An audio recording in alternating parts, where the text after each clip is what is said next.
I was on a flight from Atlanta to Chicago, just minding my own business, when something happened that I'll never forget. It was one of those moments where you see injustice play out right in front of you, and you don't know whether to step in or just watch it unfold. I wasn't expecting to witness something so intense before we even took off.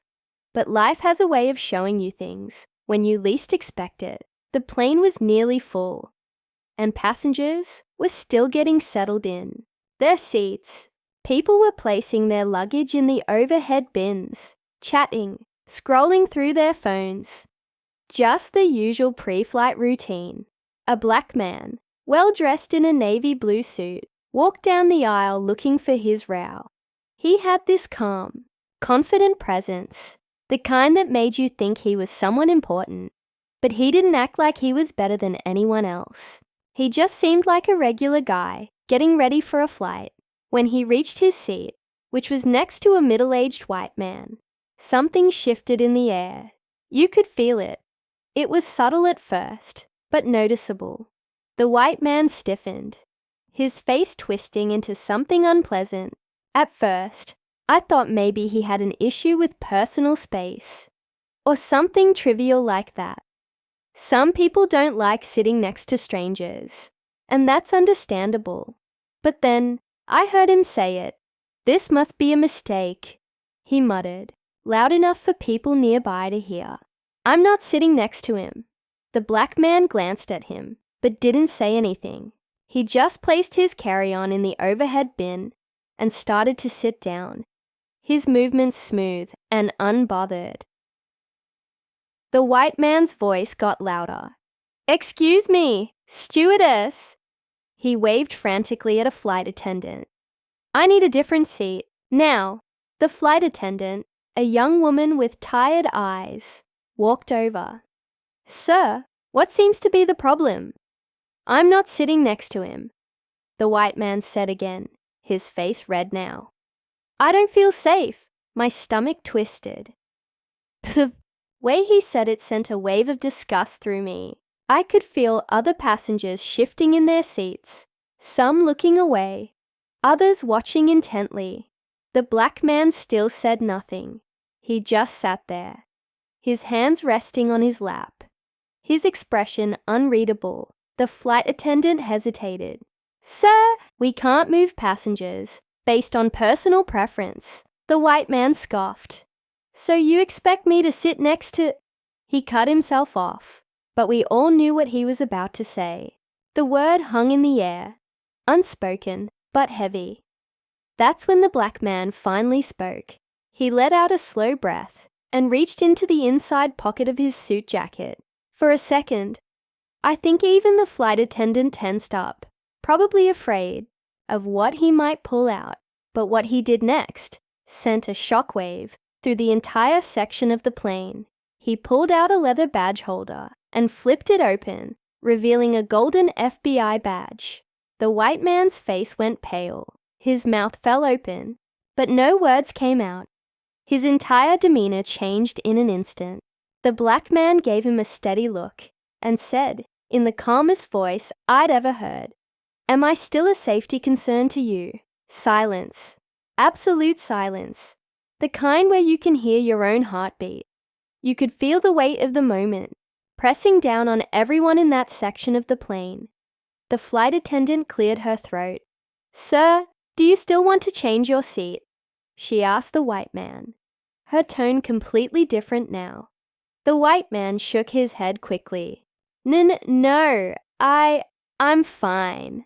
I swear." He shrank 2 sizes in his seat, suddenly very interested in looking out the window. His entire posture changed from tense and arrogant to small and ashamed. The black man gave a small, knowing smile and put his badge away. Then, as if nothing had happened, he reached for a book in his carry-on and started reading, as if the entire ordeal hadn't even fazed him. The energy in the plane shifted again, this time in a way that felt like justice. I caught the eye of another passenger across the aisle, and we exchanged a silent nod. It wasn't much, but in that moment, It felt like the world had balanced itself out, even if just a little bit. And as the plane took off, I couldn't help but think about how many times this man had probably been judged before people knew who he really was. How many times had he let things slide? How many times had he had to prove himself? I imagined him in other situations, at restaurants, in hotels, walking down the street at night. How many people had crossed the street to avoid him? How many clerks had followed him around in stores, assuming he was a threat? How many times had he faced this same prejudice, but without the ability to flash a badge and put an end to it? But today, he didn't have to explain himself. He didn't have to argue, prove his worth, or try to make anyone comfortable with his presence. His badge did the talking for him, and the look on that racist passenger's face, that was justice, and we all felt it. But even as I sat there, satisfied with the outcome, I knew something deeper. Justice shouldn't have to come from proving your status, from showing a badge, a title, or credentials. Justice should be in the way we treat each other as human beings. That black man shouldn't have needed an FBI badge to be respected. He should have been able to sit in his seat without issue, just like anyone else.